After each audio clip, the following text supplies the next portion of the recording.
नमस्कार, मैं हूं Deepak Chaurasia. Saint Xavier college Kolkata से इस खास कार्यक्रम में आपका स्वागत है। हम बात कर रहे हैं आरक्षण की। आरक्षण, जी हां, भारतीय राजनीति के धुरी पर यह शब्द हमेशा से रहा है। आरक्षण एक ऐसा मुद्दा जिसको लेकर सामाजिक संघर्ष लगातार होते आए हैं। आरक्षण एक ऐसा मुद्दा जिसने आज तक समाज के अंदर अपनी जगह को बनाकर रखा हुआ है। आरक्षण एक ऐसा मुद्दा जिसको खत्म करने के लिए, जिसको शुरू रखने के लिए लगातार बहस होती रही है। लेकिन इसी बीच प्रकाश झा, जो कि जाने माने फिल्मकार हैं, वो एक नई फिल्म लेकर आ रहे हैं, आरक्षण। आरक्षण इसलिए, और हम सेंट जेवियर कॉलेज के अंदर इसलिए बैठे हुए हैं क्योंकि ये पूरी की पूरी फिल्म चोट करती है समाज में बदलते हुए शिक्षा की व्यवस्था पर, साथ ही साथ चोट करती है आरक्षण पर। आरक्षण को हम किस परिप्रेक्ष्य में देखें, इन्हीं तमाम मुद्दों पर बात करने के लिए मेरे साथ हैं सदी के महानायक अमिताभ बच्चन साहब, मनोज वाजपेयी, फिल्म के डायरेक्टर प्रकाश झा साहब। आपने देखा होगा कई सारी फिल्में इन सब लोगों ने की है। मनोज भाई बहुत अच्छा डायलॉग बोलते हैं, करारा जवाब मिलेगा राजनीति फिल्म के अंदर। और अमित जी के बारे में क्या बोलूं, ये जहां खड़े होते हैं लाइन वहीं से शुरू हो जाती है कि क्या शिक्षा में आरक्षण होना चाहिए और क्या 64 सालों के दौरान इस आरक्षण का फायदा हमें मिला है या नहीं। उस पर सबसे पहले अमित जी बोलेंगे या अमित जी को सबसे लास्ट में लाऊं, क्या कहते हैं आप लोग? सबसे पहले, ठीक है, सबसे पहले अमित जी बोलेंगे, फिर प्रकाश भाई बोलेंगे, फिर मनोज बोलेंगे और फिर हमारा इंटरेक्शन शुरू होगा। मैं आप लोगों से गुजारिश करूंगा कि पॉलिटिकली डरिएगा मत, अपने स्टैंड को क्लियर रखिएगा। संविधान ने हमको आजादी दी है कि हम अपने अधिकार का, बोलने के मौलिक अधिकार का, हम जहां चाहें वहां पर उसका इस्तेमाल कर सकते हैं। तो सबसे पहले मैं फ्लोर दूंगा सदी के महानायक, मेरे आदर्श अमिताभ बच्चन साहब को, कि वो अपनी बात शुरू करें। अमित जी, और ये जरूर बताएं कि आप इस इशू के पक्ष में हैं या विपक्ष के अंदर। सबसे पहले तो मैं अपना आभार प्रकट करना चाहता हूं, जितने भी आज यहाँ पर विद्यार्थी और देवियों और सज्जनों एकत्र हुए हैं, और प्रकाश जी, मनोज, और हमें एक अवसर मिला है आप लोगों के साथ संपर्क करने का, आपसे बातचीत करने का। समाज में देखा है कि आरक्षण एक बहुत ही अहम मुद्दा रहा है, और अब ये मुद्दा जो है स्वतंत्रता के बाद एक संवैधानिक सत्य बनकर रह गया है। संविधान ने हमको ये बता दिया है कि जो लोग पिछड़ी जाति के हैं, जिनके पास सुविधा नहीं है, जिनके पास साधन नहीं है, उनकी ओर भी देश का ध्यान जाना चाहिए और उनको अवसर दिया जाना चाहिए कि वो भी शिक्षा प्राप्त कर सके। और तब से लेकर के ये जो प्रतिशत है, परसेंटेज, मेरे ख्याल से शायद 25.5%, 22.5% पहले था, और बढ़ते बढ़ते अब ये हो गया है अराउंड 49.5%। कहीं ना कहीं मैं भी ऐसा मानता हूँ कि इक्वल अपॉर्चुनिटी अगर सबको मिले और उसके बाद उन्हें मेरिट पे उनका जो फ्यूचर है उसको निर्धारित किया जाए तो ये सही हो।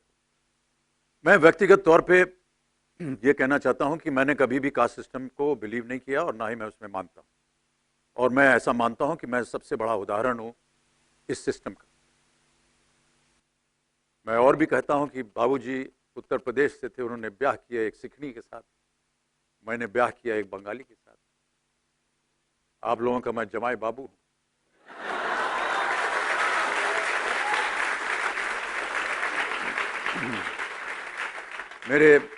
मेरे छोटे भाई साहब हैं, उन्होंने एक सिंधी से ब्याह किया है। मेरी बेटी ने एक पंजाबी से ब्याह किया है। हमारे सुपुत्र हैं, उन्होंने तुलु से ब्याह किया है। ऐश्वर्या तुलु दक्षिण भारत से हैं। अब आने वाली पीढ़ी भी मैं ऐसा समझता हूं कहीं ना कहीं किसी भारत के कोने से ब्याह करेगी। मैं आपसे ये जानना चाहता हूं, क्या पिछले 64 सालों में हमें 1% भी लाभ शिक्षा में आरक्षण का मिला है या नहीं? मैं इस बात को मानता हूं कि ये विषय जो है, इस पे मुझे ज़्यादा जानकारी है। मैं चाहूँगा कि प्रकाश जी आप इस पर थोड़ी सी रोशनी डालें। जो प्रश्न आरक्षण, आज का जो मुद्दा है वो ये मुद्दा है कि क्या वाकई जब 22.5% आरक्षण दे करके फायदा नहीं मिला, तो ये 49.5% आरक्षण दे करके क्या उस समाज को फायदा मिलेगा?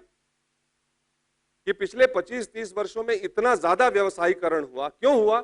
आरक्षण की वजह से सीटें घटी तो कंपटीशन बढ़ा तो कोचिंग इंस्टीट्यूट्स खड़े हुए, कैपिटेशन इंस्टीट्यूट्स खड़े हुए, कुछ लोगों को शिक्षा में व्यापार नजर आया, रिटर्न बहुत ज्यादा था। जैसा कि एक मंत्री है हमारे फिल्म में कहता है कि एजुकेशन से बड़ा कोई बिजनेस नहीं है, पेड सर्विस विदाउट गारंटी। एक तरफ समाज बटा हुआ था जाति के ऊपर, आरक्षण आया उसको बराबर करने के लिए, आरक्षण की वजह से कमर्शियलाइजेशन हो गया। कमर्शियलाइजेशन में आज ये हो गया कि जिसके पास पैसा है, जो कोचिंग कर सकता है, जो अच्छे इंस्टीट्यूट में जा सकता है, अच्छी डिग्री ला सकता है, उसको नौकरी मिलेगी, बाकी को नहीं मिलेगी। तो एक नया विभाजन हो गया समाज में। इसीलिए इंडिया वर्सेस इंडिया, एक इंडिया के अंदर में हम लोग दो इंडिया बना रहे हैं। इतने सारे इंस्टीट्यूट हमने खोल दिए तो हमारे पास पढ़ाने के लिए लोग नहीं है। दूसरी जगह आप गांव में अंदर चले जाइए, वहां पर एजुकेशन के अंदर आपको उतना प्रॉफिट नहीं मिलेगा, लेकिन इंस्टीट्यूट की जो फीस है वो बहुत सारे गरीब बच्चे दे नहीं पाएंगे, इसकी वजह से नहीं आते हैं।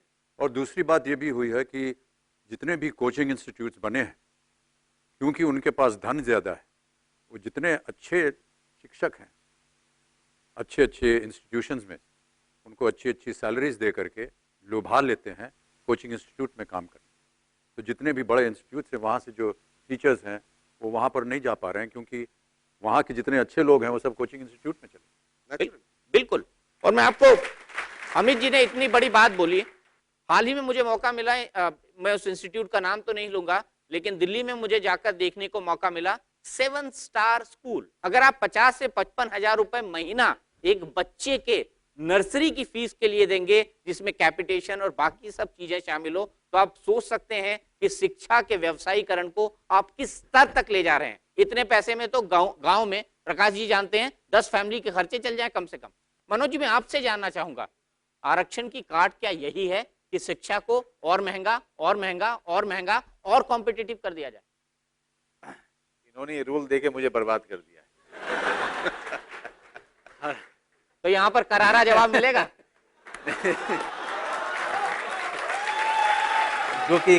जो बाहर में जो पैसा कमाने के लिए जो आजकल नए नए इंस्टीट्यूट्स खुल रहे हैं, मैं उनकी बात कर रहा हूँ।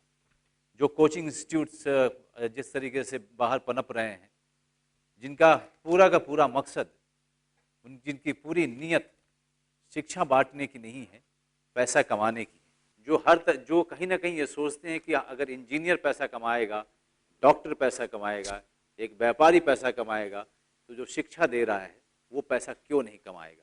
तो इस तरह का चरित्र मैं निभा रहा हूँ, और मेरा यकीन मानिए मैं बिल्कुल अलग हूँ इस चरित्र से, मेरा कोई लेना देना नहीं है।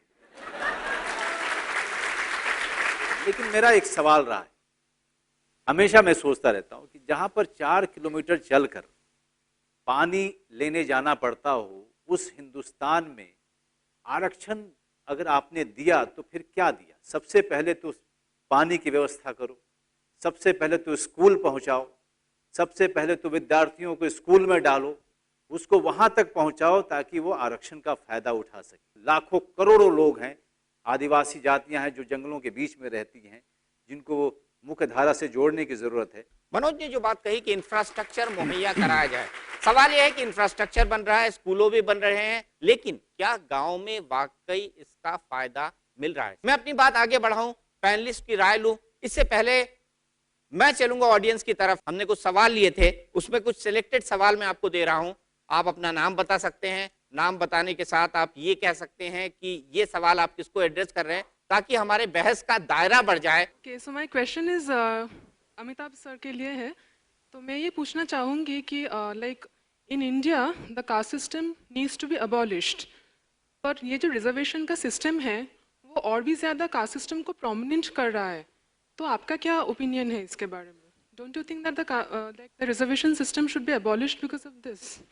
मैंने तो अपने व्याख्यान में यही कहा कि मैं सबसे बड़ा उदाहरण हूँ इसका, कि आमतौर पर हमारी जनता में जब सरनेम देखते हैं तब हमें पता चलता है कि इनकी जाति क्या है, और बच्चन नाम से तो कोई कास्ट है नहीं, और मुझे इस बात का बड़ा गर्व है।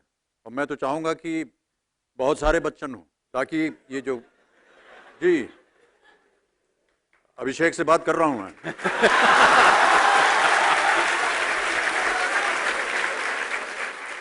कई बार लोग मुझसे पूछते हैं, जब मैं चुनाव लड़ रहा था तब जाकर के पता चला कि इसका महत्व क्या होता है।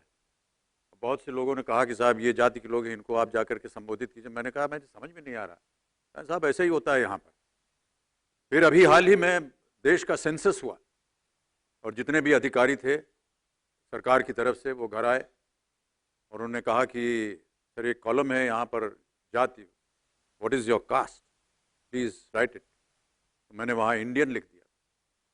कहा नहीं sir, not Indian, we want to know what your caste is. I said I really don't know what my caste is, I am an Indian and I will not change this word from you.